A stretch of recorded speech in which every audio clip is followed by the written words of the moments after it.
សួស្តីពុកម៉ែបងប្អូនថ្ងៃនេះខ្ញុំសូមបង្ហាញវីដេអូមួយអំពីវិធីស្លអណ្ដូងចាខ្ញុំស្លអណ្ដូងមួយត្រីឆ្អើរចាខ្ញុំមានអណ្ដូងស្រស់2ផ្លែនិងត្រីឆ្អើរខ្ញុំដាក់ប៉ុណ្ណេះទៅខ្ញុំបេះហើយបេះឆ្អឹងនិងបេះស្បែកចេញហើយចាគ្រឿងដែលខ្ញុំដាក់គឺមានប្រហុក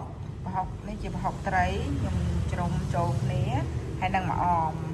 ចាហើយខ្ញុំប្រើតែអំបិលបន្តិចនិងប៊ីចេងបន្តិចមួយចុងស្លាបព្រាបាយទេក្នុងស្លមួយនេះចាបន្តមកទៀតខ្ញុំនឹងបង្ហាញវិធីធ្វើចាវិធីធ្វើគឺដំបូងខ្ញុំដាក់ទឹកដាំឲ្យពុះសិន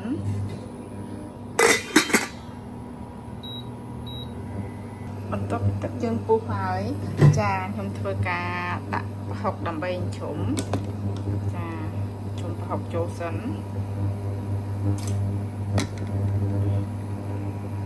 បន្ទាប់ពីយើងជ្រុំប្រហុកហើយយើងធ្វើការដុសពពុះចេញបន្ទាប់ពីពពុះហើយខ្ញុំធ្វើការចាក់ត្រីឆ្អើរចូលបន្ទាប់មកចាក់គ្រឿងមានអំបិលបន្តិចនិងប៊ីចេងចូលខ្ញុំទុកឲ្យរីកត្រីប្រហែលជា3នាទីខ្ញុំធ្វើការដាក់នំចូលបន្ទាប់ពីស្លយើងពុះហើយយើងដួសពពុះចេញឲ្យអស់សិន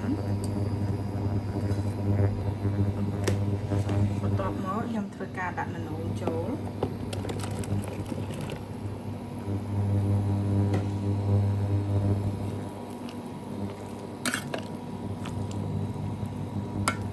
ស្លហ្នឹងយើងប្រើប្រហុករៀងច្រើនចឹងអំបិលយើងដាក់តែបន្តិចបានហើយកុំដាក់ច្រើនពេកមិនចង់ស្រុករី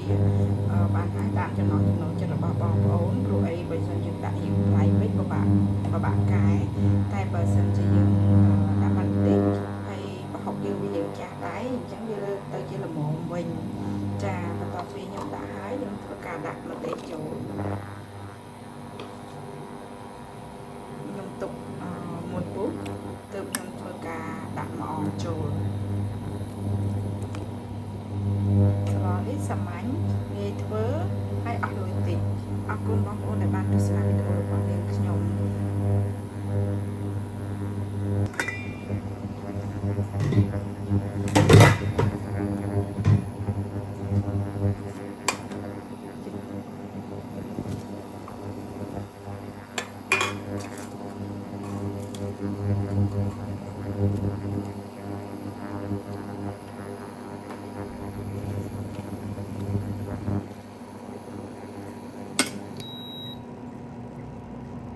អរគុណដែលបានទស្សនាវីដេអូរបស់ខ្ញុំតាំងពីដើមរហូតដល់ចប់